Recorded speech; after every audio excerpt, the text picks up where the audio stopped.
Firme, por favor. Sim. Sim, professora.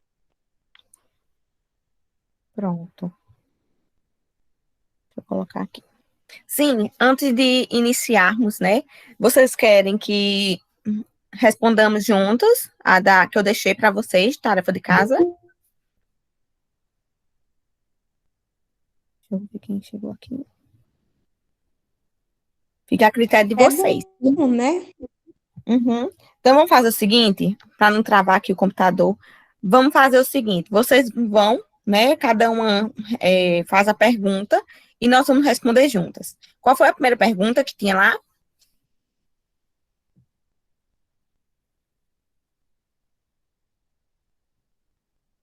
Meninas.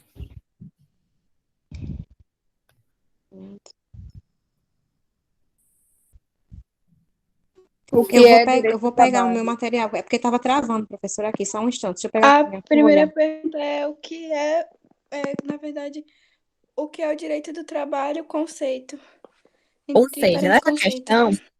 nessa questão aí, ela já deu o que ela queria. Ou seja, ela pediu o conceito de direito do trabalho, né? No caso, vocês colocaram o quê? Né? Se vocês quiserem responder comigo, ok. Mas se não, mas cada eu ainda vou corrigir um por um.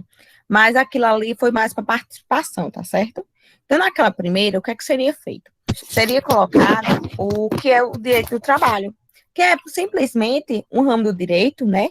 Que ele vai reger a relação jurídica entre empregado e empregador, ou seja, entre a parte subordinada e a outra parte hierárquica, ou seja, ele sempre vai ser a favor do empregado. Se o empregado estiver correto, ele vai ser a favor dele. Por quê? Ele é a parte mais fraca dessa relação jurídica, certo? E assim, esse direito, ele vai ser composto, como nós vimos na outra aula, por princípios, por regras, por normas, né? Várias fontes, quando não tem uma fonte formal, tem aquela fonte, como eu posso dizer, uma analogia, os costumes, isso tudo vai de acordo com o direito do trabalho. Então, vamos lá, entenderam, meninas?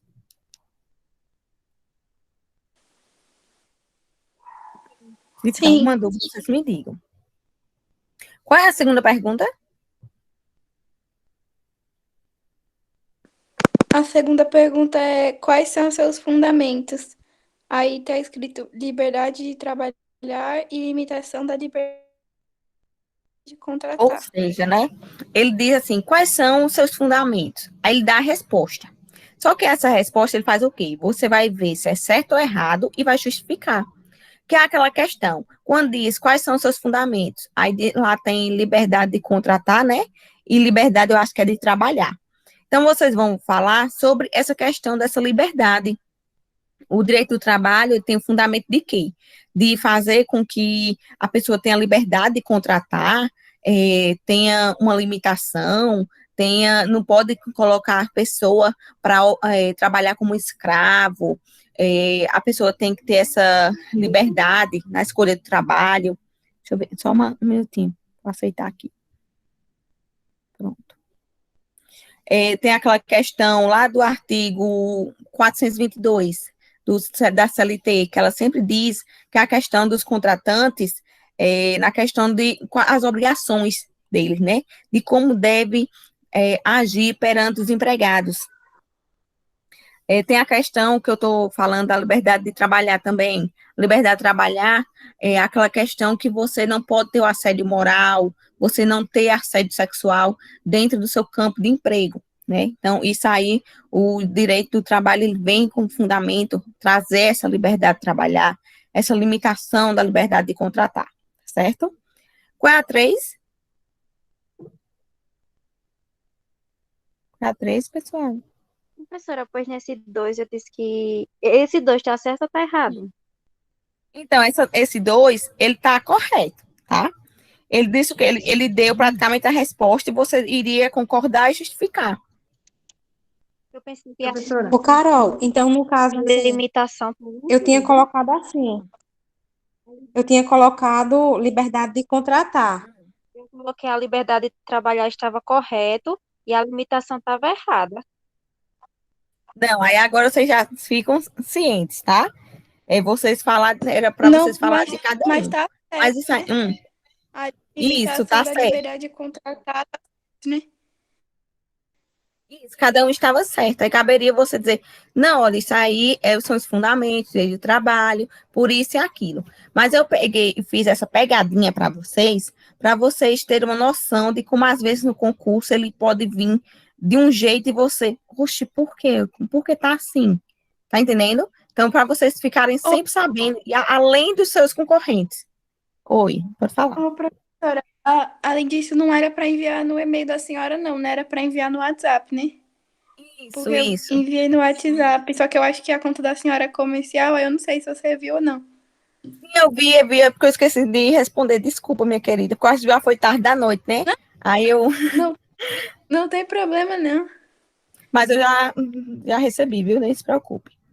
Tá Sim, a certo. terceira pergunta é qual? A terceira é qual a sua função? Aí a resposta é função de tutelar o trabalhador, dada a sua condição de hipossuficiente, buscando a realização de valores sociais para preservar a sua dignidade. Então, isso aqui está Eu coloquei como totalmente certo. correto, né? Isso. Porque isso aqui o que está falando é principalmente a função do princípio da proteção no direito do trabalho, que é o que nós vamos ver hoje, dos princípios. Né? O princípio da proteção, ele vem para valorizar o empregado, para fazer com que o trabalhador tenha sua dignidade resguardada. Ele que é a parte hipossuficiente da história, né? É a parte que não tem regalias, é a parte que não tem nem como provar, às vezes. Ele precisa de outras pessoas para ter como provar alguma situação. A 4.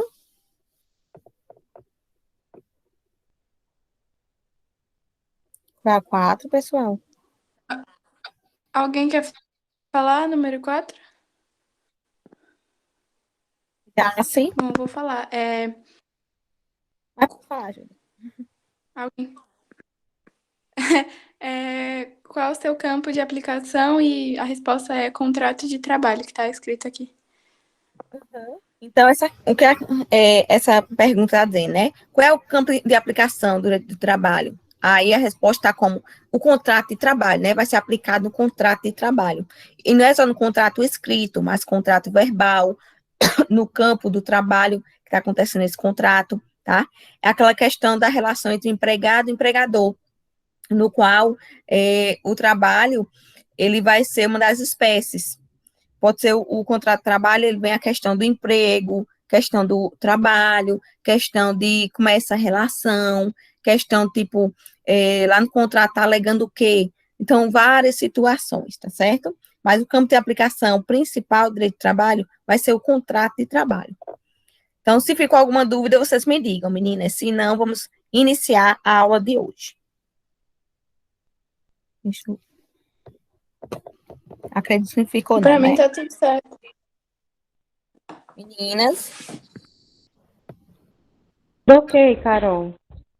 deixa eu ver. Leide, faz uma chamada para ver se vocês estão aí mesmo ou vocês sumiram, porque não adianta eu colocar presença só porque está aparecendo aqui. Estou Leide, aqui. Salviane, Joyce, Jace, Também tô aqui, hein? pronto, gosto assim, Porque gente. aqui não tá fácil, não, mulher. Aqui tá as duas. Um pau da molesta. Só Jesus na causa. Ai, Senhor, por isso que eu desliguei tudo. Tá certo, querida. Então vamos lá, né? Todas falaram. Jace, tu falasse, Jace. Eu quero ouvir Jace hoje. Eu não estou escutando Jace. Se no final da aula ela aparecer, ok. Senão, né, não vai ter como ajudar hoje. Então, vamos lá. Princípios de direito do trabalho, pessoal. Nós vimos, né, no direito administrativo, que tem alguns princípios, tanto os implícitos quanto explícitos, que regem esse direito, né? Essa questão desses princípios que são a base do direito, né, daquele ramo do direito. No caso do direito administrativo, nós temos o LIMP, né? Vocês lembram? legalidade, impessoalidade, moralidade,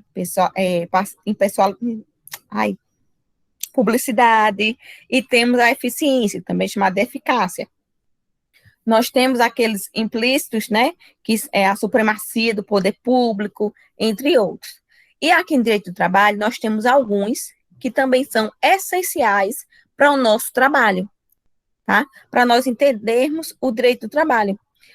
Primeiro, nós temos que saber o conceito, né, desses princípios, que eles são, conforme a doutrina, ideias fundamentais, informadoras, ou seja, elas são essenciais e que trazem para informar, né, aquele ramo, é a questão trabalhista, a questão de como ser tratado, de como organizar esse direito.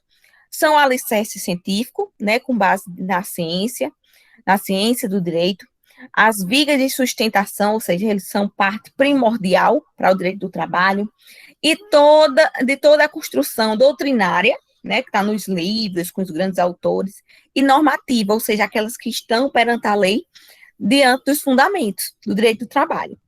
Esses princípios, pessoal, eles devem iluminar tanto o legislador, ao elaborar as leis e os correspondentes sistemas, ou seja, do sistema jurídico, como intérprete, aquele que vai interpretar a lei, aquele que vai aplicar as normas, ou aquele que vai sanar, ou seja, acabar com as dúvidas do ordenamento legal. Isso aí, esses princípios vêm para fazer com que nós tenhamos resposta. Por exemplo, existe uma lacuna, existe uma dúvida, o que é que vai ser feito?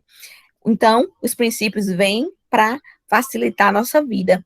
Quando diz assim, a lei, se a lei tivesse deixado em branco a questão do salário, né? Aí viria o princípio da intangibilidade, dizia, não é assim não, peraí, você não pode negar seu salário, a questão de irredutibilidade, não pode diminuir abaixo do salário mínimo, sendo que isso é proibido e tudo mais. Então, os princípios vêm para favorecer os trabalhadores. Eles têm como função, né, informadora, normativa, interpretativa. Esses são os três principais, né? As três principais funções. Na informadora, pessoal, é aquela questão da criação da norma, ou seja, que vai inspirar o legislador. Ele vai fazer com que a função, né, seja nortear, ou seja, o legislador saiba como aplicar, como propor uma lei, mas sempre de acordo com os princípios, tá? Por isso que diz, criação da norma, inspiração do legislador para colocar em prática. A função normativa é aquela questão da integração, né, do direito em caso de lacuna, é aquela questão que vem para preencher supostas lacunas. Quando existe uma falha ou não tem uma resposta naquela lei, aí essa função normativa ela vem para uma fonte supletiva. Não tem na lei, mas eu vou recorrer a essa fonte, a essa função dos princípios, tá? Vou fazer com que eles integrem, né, o direito, eles façam com que dê base para as decisões do judiciário. O judiciário diga, não tem essa lei, existe essa lacuna, mas conforme tal princípio, isso aqui tem que favorecer o trabalhador. Então, essa função normativa, quando existe um caso de lacuna, vem para ser a fonte supletiva, ou seja, preencher as lacunas. Na questão da função interpretativa, é aquela questão de auxiliar os aplicadores de direito, né, e a magistratura, ou seja, os juízes, na tomar decisões na questões processuais, justiça do trabalho, pessoal, sempre aplicando a melhor forma. A questão da interpretação, né, é o critério orientador na interpretação do direito, ou seja, os intérpretes, o orientador do juiz, ou o intérprete, como é que ele vai se orientar nessa interpretação da lei, certo? E como vai ser aplicada. Nós temos como princípio maior o princípio da proteção, pessoal, que esse princípio, ele vai, como eu posso dizer, ter três regras básicas. Deixa eu ver se alguém entrou. Faz uma zoadinha aqui. Esse princípio, ele é o princípio dos princípios, ele é o pai, é a mãe do direito do trabalho. Por quê? Ele vem para proteger o trabalhador. Ele vai ter 3 regras que nós vamos ver aqui na frente, mas primeiro tem que saber o que é o princípio da proteção. Por que esse princípio é tão importante, né? Porque ele vem para ser a razão do direito do trabalho. Então, assim, meninas, esse princípio, ele vai ter por base, né, por fundamento, a proteção do trabalhador. Por quê? Porque o trabalhador é a parte economicamente mais fraca da relação de trabalho. Ele está ali aguentando porque ele precisa de trabalho. Ele está ali naquele, como eu posso dizer assim, naquela situação porque precisa desse trabalho. Como é que ele vai se sustentar? Então, assim, ele sabe que ele é substituível. Se ele não puder mais trabalhar, vai ter outra pessoa que tem uma fila lá atrás dele querendo a vaga. Então, por isso que ele é a parte economicamente mais fraca, né? E vem aquela questão do princípio da proteção para assegurar, perdão, que está aqui, visa segurar, mas assegurar, viu, pessoal? Visa assegurar uma igualdade jurídica, tá? Ou seja, numa relação jurídica, as partes serem iguais, mesmo havendo a subordinação e hierarquia. Porque, assim, isso permite que atinja uma isonomia, ou seja, uma igualdade substancial e verdadeira entre empregado e empregador. Para que quando chegue perante a justiça do trabalho, ter a igualdade, ou seja, todos têm o mesmo direito. Você tem o direito de trazer testemunhas, você tem a questão, tipo, comprovar da sua maneira, você não tem como comprovar por documentos, porque eles reteram o documento, você tem, porque esse princípio da proteção, ele vem para que tenha uma igualdade, ou seja, uma relação jurídica igualitária para os mais fracos, tá? Então, visando, né, corrigir essa desigualdade, o legislador, ele vem criar outras, mediante a criação de outras desigualdades no âmbito da justiça, concedendo, né, que ele concedeu uma superioridade jurídica ao empregado, ou seja, perante a justiça, ele tem uma superioridade, ele não é parte fraca, não, naquela relação ali, ele tem um poder a mais. E essa superioridade, pessoal, ela é assegurada ao empregado através de uma forte intervenção do Estado, por meio das chamadas normas estatais protetivas. Ou seja, elas vão assegurar ao trabalhador os direitos trabalhistas mínimos, tá?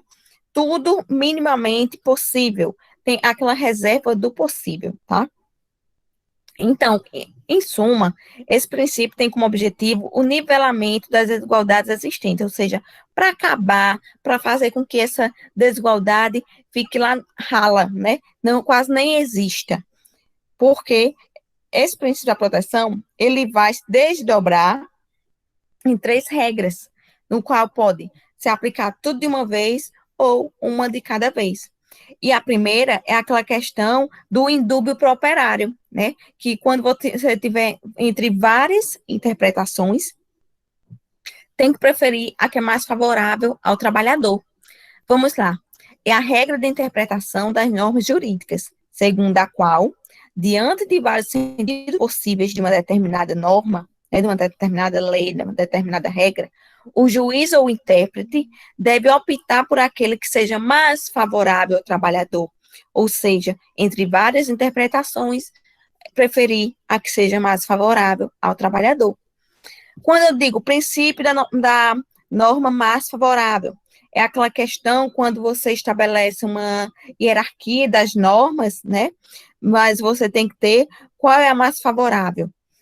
Determina que, havendo mais de uma norma aplicável a um caso concreto, deve-se optar por aquela que seja mais favorável ao trabalhador, ainda que não seja a que se encaixe nos critérios clássicos da hierarquia de normas, ou seja, ainda que não seja a Constituição Federal ou uma lei federal, ou seja, aquela. Nossa lei maior, e a lei maior do direito do trabalho, é a Constituição Federal.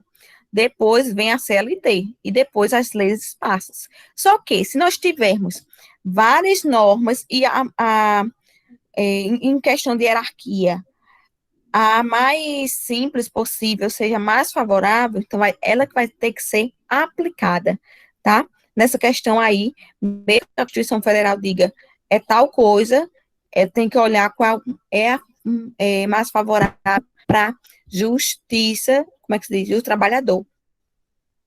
Na questão do princípio da Certo, condição mais professora. benéfica. Oi, Eu não respondi pode na hora falar. que a senhora chamou, porque meu filho estava dormindo, aí soltaram os fogos aqui do lado, aí ele acordou assustado, aí eu tinha ido pegar ele. Tá certo, querida. Eu era só para saber se tu estava viva. Vamos lá. Tá Princípio da certo. condição mais benéfica. É aquela questão, pessoal, que quando existia uma situação concreta, né, anteriormente conhecida, deve sempre respeitar. Ou seja, a aplicação de uma nova norma trabalhista nunca pode significar a diminuição de condições mais favoráveis a que se encontra o trabalhador, tá? Se existe uma situação benéfica, tem que manter benéfica. Agora, se for uma situação tiver maléfica, aí sim vai passar a ser benéfica. As condições mais favoráveis devem ser verificadas em relação às condições concretas, anteriormente reconhecidas ao trabalhador, ou seja, concedidas ao trabalhador, e que não podem ser modificadas para uma situação pior ou menos vantajosa. Sempre tem que ficar para melhor, nunca pode retroagir, tá? É aquela questão que sempre tem que ser benéfico. Como nós vimos no princípio do indúbio pro operário, se tem uma norma jurídica, tem vários sentidos, primeiro, a melhor, né? A que seja mais favorável ao trabalhador. Quando nós tivermos várias normas, vamos escolher a mais favorável, tá? E na condição mais benéfica, aquela questão que não pode retroagir. Se tiver uma situação concreta, anteriormente reconhecida, né? Que já existia, tal, ela tem que ser a que deve prevalecer, a benéfica. Ou seja, se as pessoas já tinham condições benéficas naquela empresa e veio uma situação pior, então as pessoas têm que continuar com a situação melhor. Princípio da primazia da realidade, pessoal. Essa questão é para favorecer mais ainda o trabalhador. Porque ele diz que a realidade vai prevalecer sobre qualquer documento que diga ao contrário. Por exemplo, doutora, eu não tenho, chega lá no escritório, doutora, eu não tenho como provar documentalmente, mas eu tenho testemunhas. Então, assim, quando você arruma testemunhas, que vai dizer a realidade, o fato, né? Então, isso aí vale mais do que qualquer papel, muitas vezes. Para a justiça do trabalho, primordialmente, né? Você tem, esse princípio tem por objetivo fazer com que a realidade naquela relação entre o trabalhador e o empregador prevaleça sobre qualquer documento que dispõe em sentido contrário, né? Um documento, como eu disse, diz que é A, mas você tem testemunhas que é B. Então, o que vai valer é que testemunha é B, tá certo? Um grande doutrinador, Lá Rodrigues, ele afirma em um seu livro, em matéria de trabalho, importa o que ocorre na realidade prática e não na teoria, tá? Mais do que aquilo que as partes hajam pactuado de forma mais ou menos solene, ou seja, escrito, né, ou expressa, forma verbal, ou aquilo que consta em documentos, formulários, instrumentos de controle. É como eu estou falando, a verdade real, aquela realidade dos fatos, e aquela verdade formal, a forma não correspondente a essa realidade, deverá prevalecer a verdade real, né? A verdade nua e crua. Se você tem como comprovar essa realidade dos fatos, então você não deve temer. E mesmo assim, se você não tiver, mas você tem que ter uma orientação jurídica de como proceder, tá? Por isso que o advogado, ele é seu melhor amigo, porque ele vai lhe dar brechas para você sair daquela situação. Então, pessoal, para finalizar esse princípio, nós temos o quê? Que nós devemos primar a verdade. Pessoal, meu slide está todo doido. Está separado aqui. Meu Deus, mas vamos lá. Deve primar, né? Deve ter como base a verdade dos fatos sobre os acordos formais. Pode-se concluir, portanto, que os fatos, ou seja, a realidade, é mais importante que a prova documental. Na verdade, os documentos, eles podem ser formalmente válidos e não materialmente válidos. Nesse caso, vai prevalecer o que foi comprovado pelo exame dos fatos. Por exemplo, Você trabalha no supermercado, na sua carteira de trabalho, no seu contrato de trabalho, também tem que dizer assim, você trabalha meio expediente, sendo que é mentira. Você trabalha o dia todo. Então, se você fosse ingressar em uma ação, se você fosse levar o documento, você levaria o quê? Testemunhas. Você levaria questão você tem prints que serve como prova, que tem, comprovando que você estava no trabalho. Você tem imagens de câmeras. Então, esse é o princípio da primazia da realidade. Princípio da irrenunciabilidade dos direitos trabalhistas, pessoal. Ou seja, o nome já diz tudo. Você não pode renunciar aos seus direitos, né? Porque eles são indisponíveis. Já para evitar questões de crimes, né? Contra os trabalhadores. Os direitos trabalhistas, eles são, em regra, né? Indisponíveis, não admitindo renúncia ou transação, como determina o artigo 9 da CLT. Ele vem, pessoal, de um reconhecimento da não validade do ato voluntário praticado pelo trabalhador no sentido de abrir mão do direito reconhecido em seu favor. Ou seja, você pode ser cassado para você renunciar. O que acontece muito hoje em dia é o quê? Os trabalhadores, eles têm a questão da multa, né, do FGTS. Aí, quando você faz o acordo, os empregadores dizem o quê? Olha, eu vou fazer como acordo e você me paga a multa. Sendo que você não precisa pagar. Aconteceu um caso aqui em Remígio que era entre nora e sogro. Eu disse, meu Deus do céu, fiquei passada a história, né? Porque a pessoa não pode dizer quem é. É sigilo, é igual padre, advogado. Aí eu fiquei passada assim, porque eu disse, meu Deus, se fez isso com a nora, que dirá com os outros trabalhadores? Ele pegou, ela disse assim, olha, eu vou precisar sair porque eu encontrei um emprego melhor. O senhor vai me ajudar em questão das verbas, por favor? Aí ela bem cordial, né? E ele, não, eu vou ajeitar aqui como foi um acordo, mas você vai me pagar a multa, vai me devolver a multa. Aí ela disse, hã? Aí ele disse, você vai ter que me devolver. Aí ela me procurou, né? Eu disse, não. E outra coisa, né, seu sogro? Deixa que ele se entenda com o filho dele, minha filha. O filho tá querendo que você não devolva, para que você vai devolver? Que é seu direito sair, ficar. Só sei que terminou o que ela não devolvendo, ele ficou com ódio da cara dela, mas só um mês mesmo, que ela pegou e fez o quê? A filha dela não vai na casa dele, não. No instante ele ficou manso, aí pronto. Mas eu fiquei assim, meu Deus, né? Se acontece isso com gente da família, que dirá com os de fora. E é o que acontece na maioria dessas empresas daqui da nossa região, né? Ah, eu faço com você um acordo, mas você vai devolver tal valor. E isso aí não pode, tá? Você não pode renunciar isso aí, não. E eles fazem por debaixo do pano, né? Porque se fosse por escrito, isso seria crime.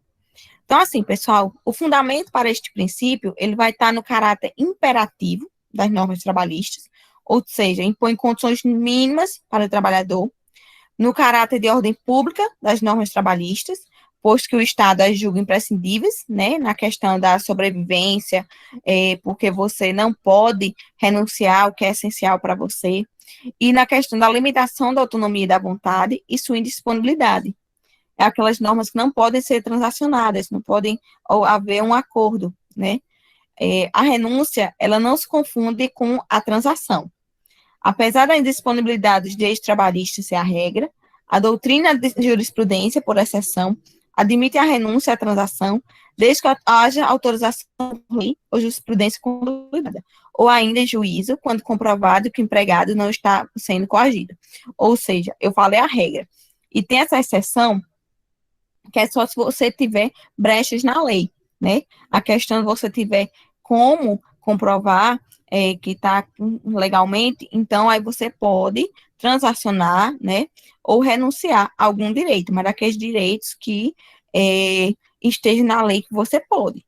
Por exemplo, a multa você não pode, mas, né?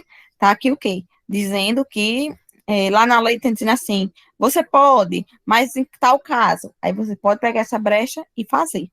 Mas eu estou dando exemplos.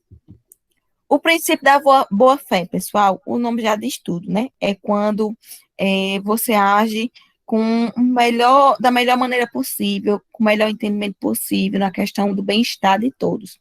E esse princípio, ele vai abranger tanto o empregado como o empregador. Ou seja, na questão do empregado, baseia-se na suposição de que o trabalhador deve cumprir seu contrato de boa-fé, ou seja, fazer seu trabalho da melhor forma possível, de forma leal, sigilosa, né, no que for sigiloso, questão de publicidade para seus empregadores. Então, assim, as exigências, né, de colocar todo empenho, no cumprimento das tarefas.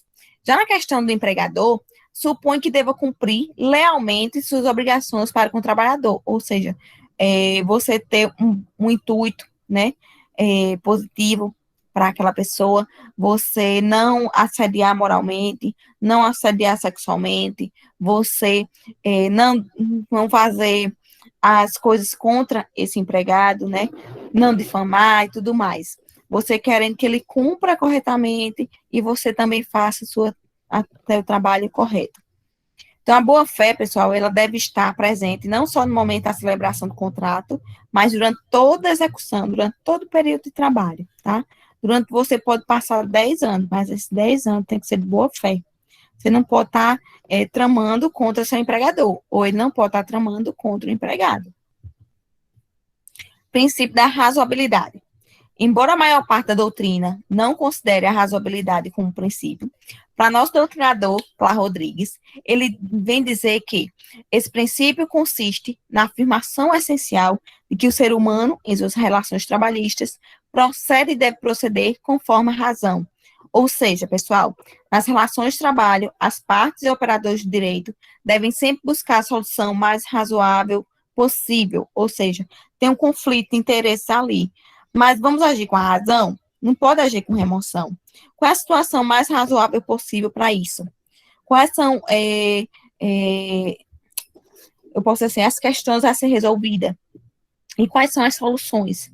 Mas, espera aí, tem a solução aqui que ela vai não só unificar essa relação entre duas partes, mas sim entre uma classe inteira. E essa outra questão aqui pode solucionar tudo da melhor maneira possível. Então, tem que usar da razoabilidade. Ele não é um princípio exclusivo do direito do trabalho, né? Ele vai ser próprio de todos os ramos de direito, como nós vemos no direito administrativo. Nós temos que agir com razoabilidade, né? Temos que ver a proporcionalidade junto com a razão e sempre se baseando em critérios de razão e justiça. Princípio da inalterabilidade contratual lesiva, pessoal. Esse aqui ele vai tratar dos contratos, né? Lá no artigo 444 e 468 tem o quê? Lá da CLT. Artigo 444. As relações contratuais de trabalho podem ser objeto de livre estipulação pelas partes interessadas em tudo quanto não contravém as disposições de proteção ao trabalho, aos contratos coletivos que lhes sejam aplicáveis e às gestões das autoridades competentes. E aqui no 48 diz, nos contratos individuais de trabalho, só é lícita a alteração das respectivas condições por mútuo consentimento e ainda assim, desde que não resultem, direta ou indiretamente, prejuízo ao empregado, sob pena de nulidade de cláusula infringente desta garantia. Resumindo isso tudo, pessoal, quando nós lemos inalterabilidade contratual lesiva, ou seja, nós temos um contrato de trabalho. Vocês estipularam, né? Estava tudo ok. Aí, uma parte só vem e altera, prejudicando você. Isso aí é totalmente, como eu posso dizer, contrário ao direito do trabalho, a esse princípio. Quando tem inalterável, que você não pode alterar, mesmo se tiver você e ele dizendo, vamos fazer dessa forma, vamos mudar isso aqui, mas se for contrário à lei, isso aí, infelizmente, vai ser nulo, né? Isso aí não pode existir, porque é o princípio da inalterabilidade contratual lesiva, né? Não pode lesar o empregador nem o empregado. Entenderam? Então, esse princípio, ele vem para atingir os contratos. O princípio da intangibilidade salarial é aquela questão da irredutibilidade do salário. Ou seja, o trabalhador, ele não pode chegar e ter o salário reduzido, né? Porque o empregador chegou e dizer, hoje tu só vai receber tanto. Não, não é assim. Tem que ter, se você cumpriu tudo, né? Você cumpriu todo o seu trabalho e tal, você tem que ter direito ao seu salário. Se ele vem, o empregador diz, ei, a partir de hoje seu salário está reduzido porque eu quis. Não, não é assim, não pode. A questão da intangibilidade salarial, também chamada de irredutibilidade salarial, tá? Mas assim, pode acontecer uma diminuição? Pode. Mas o que na questão, quando você, né, junto com sua classe de trabalhadores, ou seja, professor, aí você faz um acordo ou você na convenção, né, junto com o sindicato, aí vocês decidem. Não, para manter nosso trabalho, pode diminuir tantos por cento. Então, isso aí pode ocorrer a tangibilidade, né, ou seja, a redutibilidade, mas só na questão de convenção ou acordo coletivo de trabalho. Princípio da continuidade da relação de emprego. Meninas, esse princípio, ele vem com base na questão da continuidade, ou seja, você não pode ter o trabalho suspenso do nada, né? Tem que saber por que você está sendo suspenso. A questão de prazos, né? Quando você for fazer o contrato, como é o prazo determinado, indeterminado, mas a regra, pessoal, é o prazo indeterminado, ou seja, não ter tempo para terminar esse contrato. Isso é a regra, mas a exceção é o prazo determinado. Então, assim, com base no princípio da continuidade da relação de emprego, o enunciado 212 do Tribunal Superior do Trabalho vai dizer o quê? O ônus de provar o término do contrato de trabalho, quando negados a prestação de serviço e o despedimento, é do empregador, pois o princípio da continuidade da relação de emprego constitui pressão favorável ao empregado. Ou seja, quando houver um término do contrato de trabalho, quando for negada a prestação de serviço, ou quando for despedimento, o empregador que tem que comprovar. Não é a questão só do empregado chegar e ter que comprovar. Como é que ele vai comprovar? Se ele é a parte mais fraca da situação. Não, quem tem que comprovar é a questão do empregador, né? É a questão que ele vai ter como comprovar, ele que tem livre de ponto, de tudo mais. Então, quando for essa extinção, né, questão do despedimento, sempre vai ser do empregador. E quando for negado uma prestação de serviço. Em regra, o contrato de trabalho é estipulado com prazo indeterminado, ou seja, o prazo do fim do contrato não foi previamente fixado, e o contrato por prazo determinado é exceção, pois fixa a data para fim, né, em uma data fim. Quando diz assim, para o fim do, aí pronto, isso aí está dizendo prazo determinado. No direito do trabalho, presume-se que os contratos de trabalho tenham sido ajustados por prazo indeterminado, somente admitindo, por exceção, os contratos de trabalho a prazo determinado, que é o que acontece muito no final de ano, por exemplo, aquelas empresas de chocolate é Páscoa, aquelas empresas de panetone, aquelas empresas de árvore de Natal, de presentes, tudo mais, ou de tudo que for empresa, mas que eles fazem o quê? Peraí, a demanda aumentou, então vamos contratar por um prazo de 3 meses. Aí qualquer coisa estabelece por mais 3.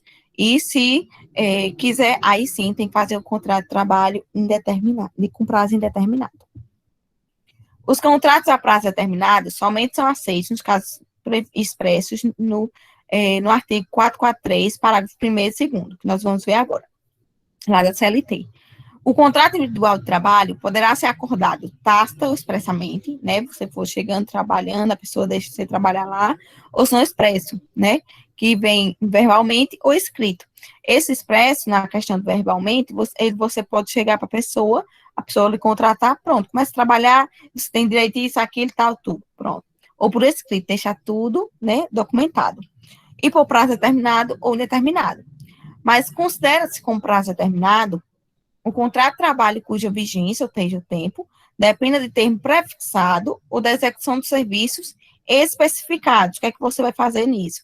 Ou ainda da realização de certo acontecimento suscetível de previsão aproximada, ou seja, é somente enquanto perdurar o inverno, né? Você vai trabalhar nisso para fazer umas barreiras.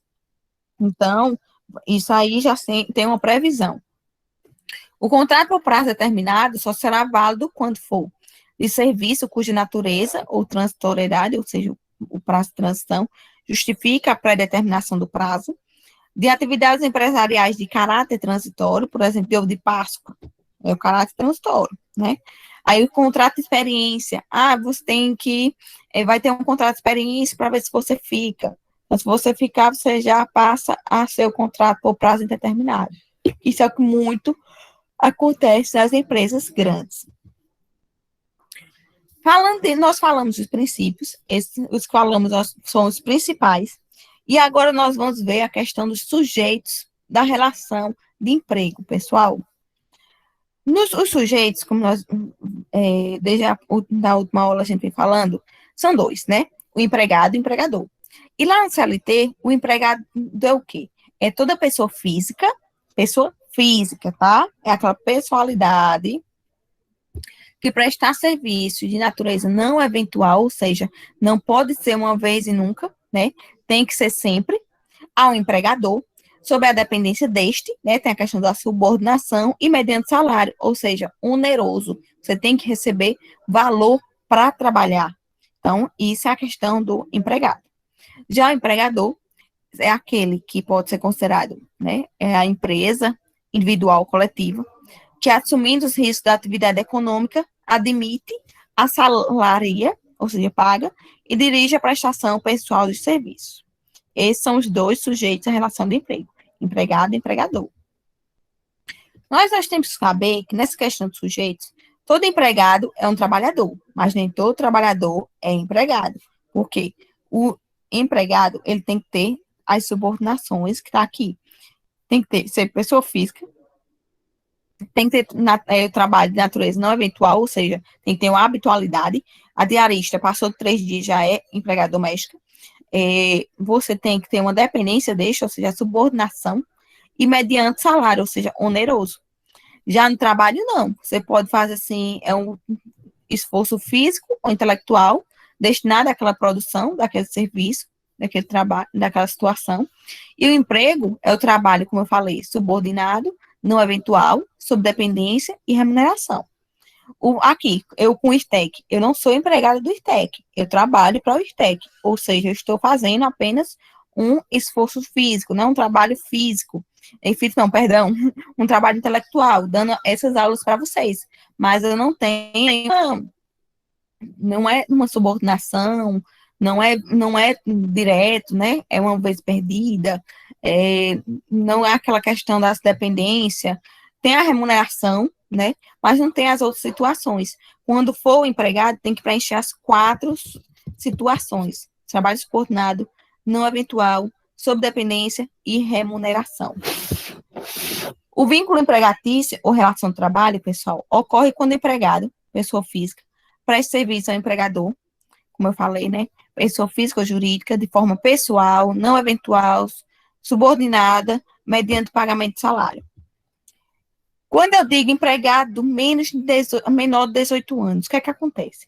Nós sabemos que tem por aí pessoas que nos 18 anos já trabalham, mas ele pode trabalhar? Pode, em questão de aprendiz, né? E ele não pode trabalhar de noite, não pode trabalhar em situação perigosa ou insalubre, ou seja, que vai contra a saúde dele, e de qualquer trabalho, né? Então, isso aí é para menores de 18 anos, e de qualquer trabalho a menores de 16 anos. Menor de 16 não pode trabalhar, tá? Só em questão de aprendiz, e tem que averiguar essa situação. Assim, considera-se menor para fins de trabalho, ou seja, para os efeitos da nossa CLT, aquele que tem idade entre 14 e 18 anos, os artigos 402 e 403 da nossa CLT vai fixar a idade mínima para o trabalho aos 16 anos, e excepcionando o trabalho como aprendiz aos 14. Você pode trabalhar a partir de 14 anos como aprendiz, tá? 16 anos tem os tipos de trabalho, não pode noturno, não pode perigoso, insalubre e tudo mais. Mas para aprendiz, aí não pode de jeito nenhum esse ali. E tem que ver questão de horário, de trabalho, de estudo, em dia de prova, tem horário reduzido e tudo mais. Empregado em domicílio, pessoal, é aquela questão do empregado que presta serviços no seu domicílio ou na oficina da família, ou seja, aquele que é realizado por pessoa em sua residência ou em outros locais que escolha, distinto do local de trabalho do empregador, e recebe por isso. No artigo 6º da CLT, que foi introduzido em 2011, ele diz: não se distingue entre o trabalho realizado no estabelecimento do empregador, o executado no domicílio do empregado, que é aquela questão do home office, que nós estamos vendo muito, né? E o realizado à distância, desde que estejam caracterizados pressupostos da relação de emprego. Eu acho que no home office nós estamos trabalhando bem mais, né? Essa questão aí. Quando existe uma subordinação, uma relação de emprego, aí é bem mais ainda. Então, no parágrafo único diz: os meios telemáticos e informatizados de comando, controle e supervisão se equiparam, ou seja, vão se igualar para fins de subordinação jurídica aos meios pessoais e diretos de comando, controle e supervisão do trabalho alheio. Aquela questão do teletrabalho ou subordinação jurídica virtual, que nós estamos vendo diariamente essas duas situações. É devido salário mínimo ao trabalhador em domicílio, considerado este como executado na habitação do empregado ou em oficina de família, por conta do empregador que o remunere. Ou seja, você tem que receber a remuneração, sim, e não vai ser menos porque você trabalha home office, não, certo? Empregado doméstico. O empregado doméstico, pessoal, é aquele que presta serviço de natureza contínua, né, ou seja, habitual, e finalidade não lucrativa a uma pessoa ou a uma família, para o âmbito residencial desta, ou seja, o âmbito da casa dessa pessoa, com pessoalidade, subordinação, continuidade e onerosidade. Na hipótese de explorar atividade lucrativa, tanto na residência urbana, ou seja, na questão de hospedagem, consultório médico e tal, ou como no sítio, questão de caseiro, onde são comercializados produtos ali produzidos, o trabalhador perderá a condição de doméstico, tá? Quando for a questão, tipo, é caseiro, mas a questão que ali é produzido queijo, fruta para vender, aí não é mais ser mais doméstico. Agora, quando é só para cuidar da casa, daquele local, então, da fazenda, só cuidar assim, né, do ambiente, aí sim é o empregado doméstico. E será considerado empregado urbano ou rural, de acordo com a atividade desenvolvida. Lá na nossa Constituição Federal, lá no artigo 7, nós temos uma série de direitos de trabalhadores domésticos, né, que foi implementado em 2014 e em 2015, que vocês podem conferir, que é a questão dos direitos que foram ampliados: registro em carteira de trabalho, salário mínimo ao piso salarial estadual, fixado em lei, jornada de trabalho não superior a 8 horas ou 44 horas semanais, seguro contra acidente de trabalho, irredutibilidade do salário, horas extras, 13º, férias vencidas, férias em dobros, férias proporcionais. Só um minutinho, pessoal. Abra ali, por favor. FGTS, entre outras situações que vocês podem conferir na Constituição Federal, pessoal, lá no artigo 7º. Empregado rural é aquele trabalhador que presta serviço em propriedade rural, continuadamente e mediante subordinação, e são sujeitos aos requisitos de pessoalidade, habitualidade, subordinação e onerosidade. O trabalhador rural deve trabalhar em propriedade rural ou prédio rústico, né? Para empregador rural, ou seja, para que explore atividade agronômica ou ainda atividade industrial em estabelecimento agrário. Ou seja, uma pessoa que vai trabalhar para questão do gado, vai fazer com que o gado engorde para o gado de corte, né? Questão assim. Então, isso é uma questão do empregado rural, um trabalhador rural. Ele vai trabalhar a questão de uma destinação agrícola, questão agropecuária, perdão. Em regra, não vai importar o tipo de profissão, né? Se vai ser para agrícola, agropecuária, como é. Mas sim o tipo de empreendimento, ou seja, a atividade econômica desenvolvida pelo empregador, para que seja considerado como empregador rural. Não obstante este seja o critério geral a ser adotado para caracterizar o empregado rural, a jurisprudência atual revela um posicionamento, pessoal, de exceção, ou seja, tem uma exceção, em relação aos empregados que trabalham em empresas de reflorestamento, que são aqueles que, embora tecnicamente seja considerado como empresa, né, que exercem atividades urbanas, têm seus empregados caracterizados como rurais, porque eles estão em fase de reflorestamento. E lá no artigo 7º, ele vai igualar a questão de trabalhadores urbanos e rurais, que diz: são direitos de trabalhadores urbanos e rurais, além de outros, que visem a melhoria de sua condição social, certo? Então, isso tudo é uma proteção paritária. Empregador, como nós vimos, que diz, considera-se empregador a empresa individual ou coletiva que, assumindo os riscos da atividade econômica, admite, assalaria e dirige a prestação pessoal de serviço. Equipara o seu empregador, pessoal, para os efeitos exclusivos da relação de emprego. Os profissionais liberais, por exemplo, advogado, um dentista, um veterinário, pode dizer assim, uma psicóloga, as instituições de beneficência também vão se equiparar empregador, associações recreativas ou outras instituições sem fins lucrativos que admitirem trabalhadores como empregados, tá? Se você é uma veterinária e você tem subordinados, tem todos aqueles que têm aquela relação de emprego, então você vai ser um empregador, vai ser equiparado ao empregador, porque você tem trabalhadores que são empregados.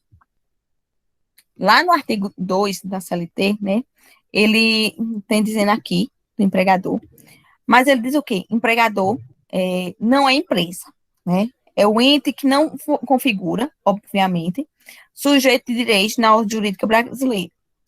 Empregador a empresa individual ou coletiva.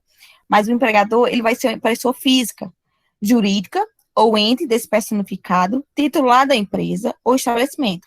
Então, vai existir uma técnica falha nessa parte, né, quando diz do empresa, do termo empresa. Mas não se pode negar que esse termo tem um sentido funcional bem prático, né, de acentuar a importância dessa despersonalização da figura do empregador. À medida que, ao enfatizar a empresa como empregador, a lei indica que a alteração do titular da empresa não terá relevância à continuidade do contrato, ou seja, aquela questão de sucessão. Tem o posto de gasolina. Posto X. Aí eu pego e vendo, eu sou o dono daquele posto. E eu tenho meus empregados. Só que eu vendo o posto e os empregados ficam. Então, quando eles forem ajuizar uma ação, eles vão ajuizar contra mim, vão ajuizar contra o posto. Porque quem é o empregador é o posto de gasolina, né? É aquela empresa. Por isso que tem essa questão dessa análise desse caput, do termo empresa. Na questão, quando diz dos equiparados, não existe a figura de empregador por equiparação, mas o parágrafo primeiro, ele vai tratar de empregadores típicos, né, e não empregadores por equiparação ou extensão legal, ou seja, que a lei estende a eles. A presença do empregador, ele vai identificar, portanto, pela simples verificação da presença do empregado a seus serviços, e não pela qualidade do sujeito que está contratando, ou seja, não vai ver se você é profissional liberal, ou se você é uma empresa, como é assim. Não existe empregador por equiparação, vai ser empregador e pronto, tá? Mesmo que você encontre por aí empregador por equiparação, mas para você saber que está falando daquelas pessoas, né, de profissionais liberais, instituições de beneficência, pessoas sem fins lucrativos, tudo mais. Poder empregatício, pessoal. O poder de direção do empregador, ele vem de uma subordinação do empregado, né, que ele tem um respeito com o empregador, e tem uma natureza jurídica de direito potestativo, ou seja, que você pode ir contra ele em uma ação jurídica. Na estrutura da relação jurídica, objeto de direito de trabalho, de um lado vai ter o poder de direção, que é o empregador, e de outro está a subordinação, como eu vou falando desde o início da aula, que é aquele que vai submeter as regras do caráter hierárquico e técnico imposto pelo empregador. E esse poder de direção do empregador, ele vai se subdividir em três situações, perdão. Poder de organização, poder de controle e fiscalização e o poder disciplinar, tá certo?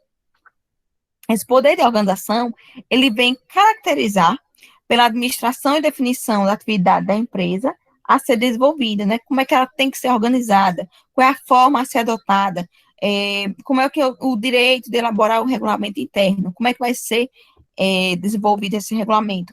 Então, esse poder de organização, ele permite que o empregador utilize a força de trabalho do empregado da forma que melhor atenda aos interesses da empresa, né? Regulamento de empresa, quadro de carreira, entre outras situações. Ou seja, de organizar a empresa, a administração. E o poder de controle e fiscalização, ele vem para manifestar a possibilidade de fiscalizar e controlar o cumprimento das atividades dos empregados. Por exemplo, para ter um controle, uma fiscalização, vem e faz o ponto eletrônico, coloca um ponto eletrônico na empresa. Isso aí, né? Além de estar na lei, que é a partir de 10 empregados, você tem que ter o ponto. No poder de controle e fiscalização, você já pode, a partir de um empregado mesmo, para você saber qual é a hora que ele entra e qual é a hora que ele sai. E o poder disciplinar, ele manifesta-se na possibilidade do empregador aplicar penalidades aos empregados quando a prática de faltas, ou seja, você agiu de forma grosseira com o cliente, com um colega de trabalho, você faltou sem justificativa. Então, assim, tem a advertência, suspensão ou a dispensa por justa causa. Dependendo se for uma situação bem grave, aí você vai ser dispensado por justa causa, certo? Uma coisa mais branda, advertência. Uma coisa mediana, suspensão. Sucessão trabalhista, é como eu falei, aquela questão que a empresa que vai responder, né, pelos atos. A sucessão de empresas significa a mudança na propriedade da empresa, hipótese em que ocorre a alteração da titularidade do direito ou da obrigação em razão de uma modificação do sujeito. Ou seja, o que era dono saiu e tornou-se outro. Então, isso aí, ele vem para a questão da mudança, que pode ocorrer pela incorporação, quando uma empresa é absorvida por outra, ou seja, empresa A compra empresa B e transforma somente em A. Transformação, quando uma sociedade passa de uma espécie a outra. Era uma microempresa, tornou-se uma empresa de grande porte, né? Vamos dizer assim, tornou-se uma... Ah, meu Deus. Agora tô perdida, mas, assim, de grande porte. Uma Eireli, ela transformou-se em uma sociedade anônima, tá? Então, isso tudo é a questão de transformação. E a fusão é quando se unem duas ou mais sociedades para formar uma nova.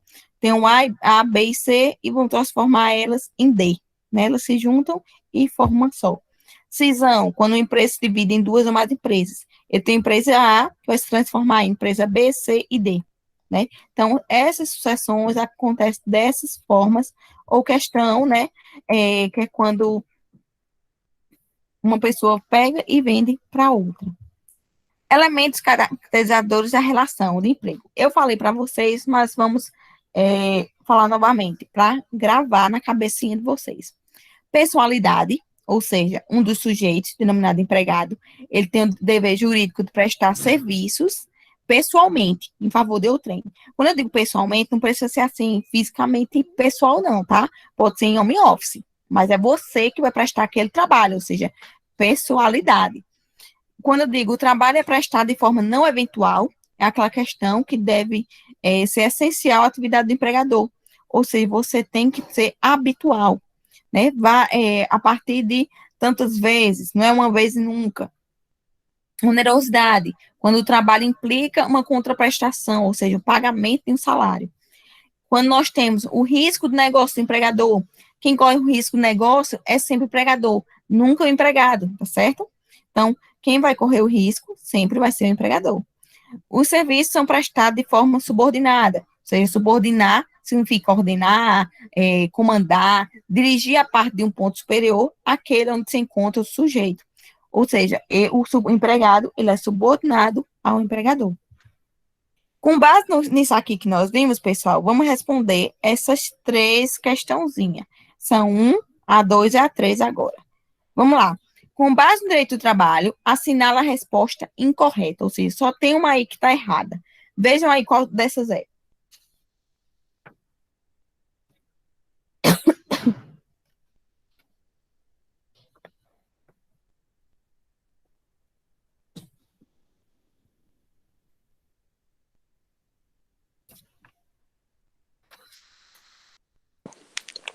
É a letra C, a incorreta. Quem mais acha? Eu também fico com a letra C também.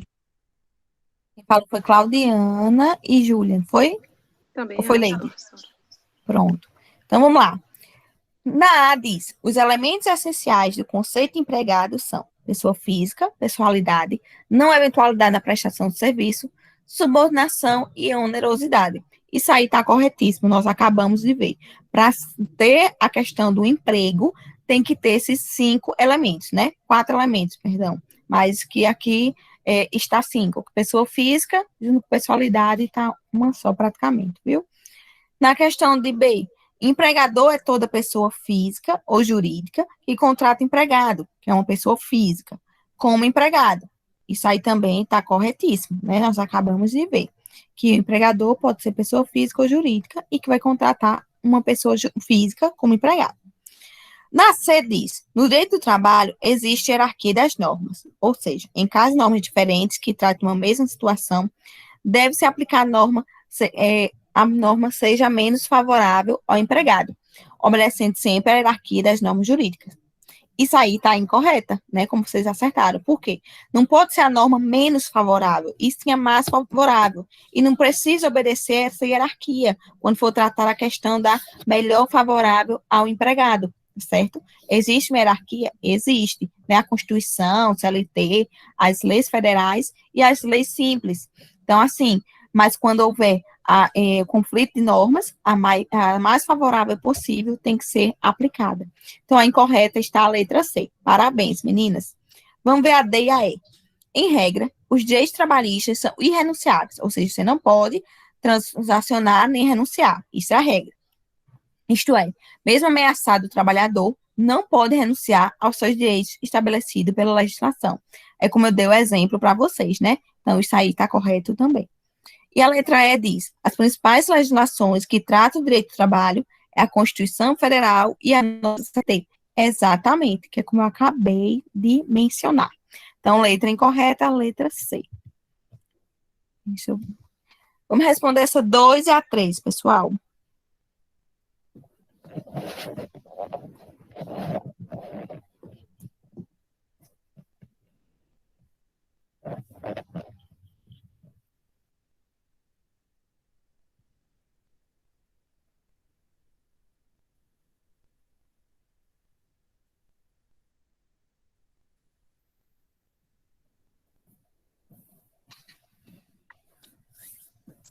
Eu fico com a letra B.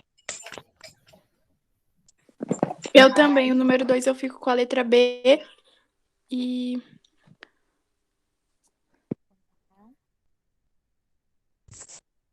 E o 3, a o letra B número 3 também. a letra E.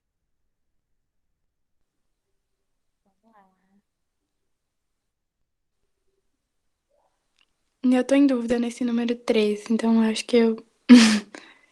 Essa 3 nós vamos responder juntos. Vamos lá na 2. Vocês responderam a letra B. Exatamente, meninas, está correto, né? Essa letra, né? Por quê? Tá pedindo aí, com base nos princípios de direito do trabalho, assinala a resposta incorreta. Ou seja, tem uma delas que está incorreta. Então, vamos lá de baixo para cima. Letra E. No direito do trabalho, presume-se que os contratos de trabalho tenham sido pactuados por prazo indeterminado. Corretíssimo, né? Apenas em exceções tem que ser por prazo determinado. Então, a letra E está correta. Na letra D, princípio da inalterabilidade contratual lesiva. As alterações contratuais podem ser realizadas por mútuo consentimento e desde que não tragam prejuízo ao empregado. Ou seja, nunca pode ser unilateral, você mudar sozinho, nem pode trazer prejuízo ao empregado. E a C diz, princípio da primazia da realidade. A verdade real prevalece sobre a verdade formal. Ou seja, a realidade dos fatos que vai prevalecer sobre qualquer documento, sobre qualquer coisa contrária à verdade dos fatos. E a B diz, presume-se em direito do trabalho que os contratos de trabalho tenham sido pactuados por prazo determinado e não por prazo indeterminado. Isso aí está incorreto, que é como nós vemos na E, que os contratos de trabalho têm que ser pactuados por prazo indeterminado, pessoal. Então, a incorreta é a letra B. E a letra A diz, princípio da intangibilidade salarial, ou da irredutibilidade, né? Em regra, os salários não podem ser reduzidos, salvo convenção ou acordo coletivo. Corretíssimo, tá? Então, repito, letra B é a letra incorreta. Vamos lá na 3, tratar um por um. Com base no contrato individual de trabalho, assinala a resposta correta. A. Então, só tem uma correta. O contrato individual de trabalho é um acordo entre o empregado e o empregador e somente pode ser por escrito. Somente pode ser por escrito, pessoal. Não pode ser tacitamente ou não pode ser verbalmente, não? Pode. Pode Ser, sim. né? Isso mesmo. Então, essa aqui, né, ela está incorreta. Quando diz somente, pode ser por escrito. Não, pode ser tacitamente ou verbal. Quando diz na B, o contrato de trabalho do atleta só pode ser celebrado por escrito. Isso aqui, pessoal, ela é uma pegadinha. Por isso que eu coloquei em questão para a gente responder juntos. Por quê? Em questão de direito desportista do trabalho, ou seja, questão de esporte, o trabalho tem que ser por escrito. Tem que mencionar contratante, contratado, quais são os benefícios do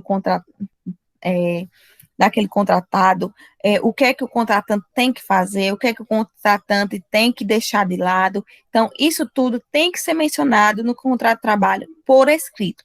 Por isso, não pode ser nem verbal, nem tacitamente, para não deixar brechas, nem fazer com que o esportista, né, o atleta, seja prejudicado. Isso acontece porque nossa sociedade, ela é muito, como eu posso dizer assim, alucinada não, muito fã de futebol. Então, só para não favorecer apenas os jogadores de futebol, eles abrangeram para todos os tipos de atleta, tá certo? Então, o contrato de trabalho só pode ser celebrado por escrito. Então, a letra correta é a letra B, meninas. Vamos ver a letra C. O contrato de trabalho por escrito é aquele que se estabelece boca a boca. Não, isso aí é o verbal, né? O contrato de aprendiz pode ser realizado verbalmente. Não, o contrato de aprendiz também só pode ser realizado por escrito, pessoal. E a letra E, quando diz todos estão incorretos, está errado, porque existe uma correta, que é a letra B. Então, vocês entenderam, meninas? Deixa eu parar aqui a partilha. Sim. Com vocês. Pronto. Sim. Então, essa é a questão, né, dos princípios de direito do trabalho